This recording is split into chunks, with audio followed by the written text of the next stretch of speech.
Galileo அவர் என்ன சொல்றாருன்னா, mathematics அப்படிங்கிறது ஒரு மொழி. It's a language. அதில தான் கடவுள் வந்து இந்த உலகத்தையே, இந்த யுனிவர்ஸையே அவரு எழுதியிருக்கிறாரு அப்படின்னு சொல்லி ஆம், அவரு கலீலியோ சொல்லியிருக்கிறாரு. ஸோ உண்மையிலேயே மேத்தமேட்டிக்ஸ் அப்படிங்கிறது லாங்குவேஜ் தானா? அப்படின்னா, ஆமா. மேக்ஸுங்கிறது யுனிவர்சல் லாங்குவேஜ். அதில சிம்பிள்ஸும், அந்த ஈக்குவேஷன்ஸ் ஃபார்ம் பண்ணி நம்ம எழுதுறதும், அதெல்லாம் பார்த்தீங்கன்னா, உலகத்தில உள்ள எல்லா நாடுகள்லயும் அது ஒரே மாதிரி தான் இருக்கும். அப்போ ஒரு லாங்குவேஜ், ஒரு மொழி அப்படின்னா, என்னலாம் அதில இருக்கணும் அப்படின்னா, ஒரு லாங்குவேஜில வொக்காபுலரி இருக்கணும், கிராமர் இருக்கணும் அண்ட் சின்டாக்ஸ் இருக்கணும். அதாவது வார்த்தைகள் முதல்ல அந்த லாங்குவேஜில நெறைய வார்த்தைகள் நமக்கு தெரியணும். அந்த கிராமர் படி, இலக்கணப்படி அத எப்படி சொல்றது? இலக்கண பிழை இல்லாம எப்படி சொல்றது?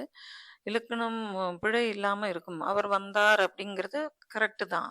ஆனா அந்த அவர் அப்படிங்கிறது யார குறிக்கிது?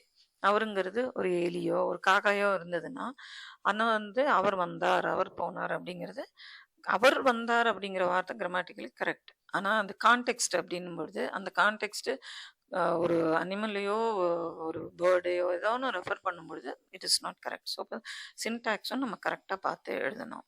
ஸோ, இதெல்லாம் வச்சிருக்கிறது தான் ஒரு லாங்குவேஜ். அப்போ மேத்தமெட்டிக்ஸ்லயும் இதே மாதிரி வொக்காபுலரி, கிராமர், சின்டாக்ஸ் அதெல்லாம் இருக்கு. அப்போ அத வச்சு தான் நம்மளால ஒரு மேத்தமெட்டிக்கல் கான்செப்ட்ட எஃபெக்டிவா நம்மளால கம்யூனிகேட் பண்ண முடியும்.